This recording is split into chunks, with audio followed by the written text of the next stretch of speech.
Because of COVID-19, many families are finding themselves together at home a lot more than usual. They sure are. So we recently Skyped with Megan Burris. She's a licensed marriage and family therapist. She's also a speaker and author of a book called Super Commuter Couples, Staying Together When a Job Keeps You Apart.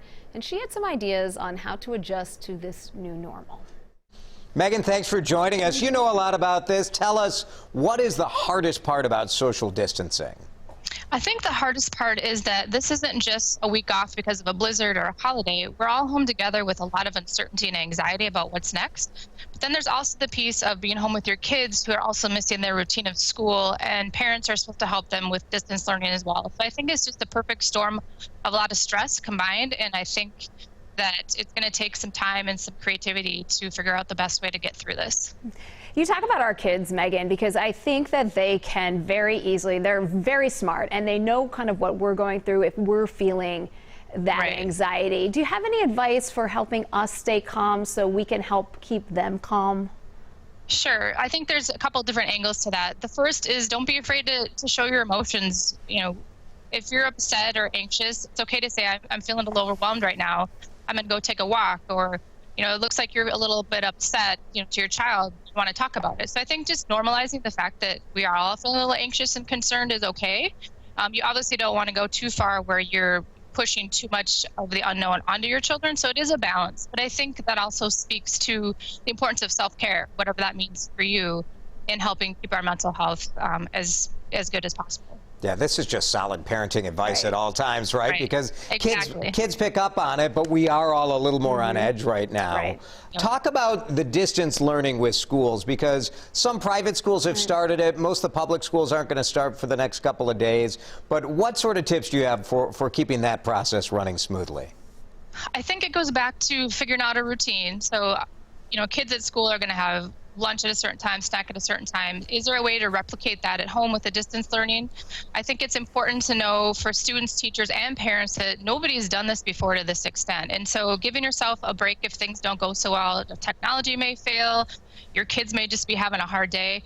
And so coming up with some ideas for alternatives. So one example would be, maybe you can't get through that math class today, but can you bake something together and learn about fractions while you do it? Or chemistry is cooking as well. So if you can be creative and then give yourself a break if things aren't going so smoothly, I think it's going to be a lot better experience for everybody.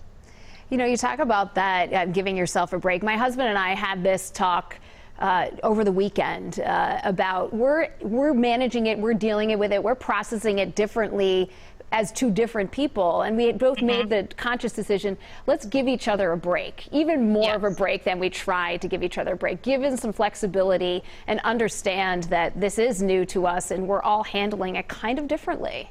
Yes, exactly. And so that's kind of where the super commuter road warrior knowledge comes in, because that's what happens with these couples is one is gone and all of a sudden they're back together. So how do you recreate that? How do you give each other some time away when you're getting overwhelmed? So I think that's really important for couples. And the other thing, you're going to learn how each other does manage stress, and you're never going to be perfectly calm or perfectly overwhelmed at the same time. So if you can, you know, make a plan B, make a plan C.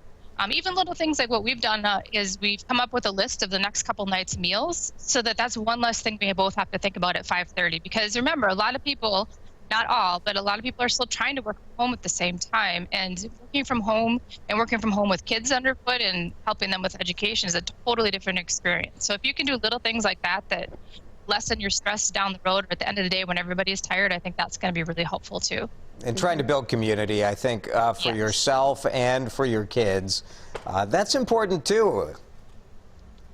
No doubt. And there's lots of ways. I'm just so excited to see all the things that keep coming online as far as ways to connect, whether that's, you know, a happy hour virtually with your friends.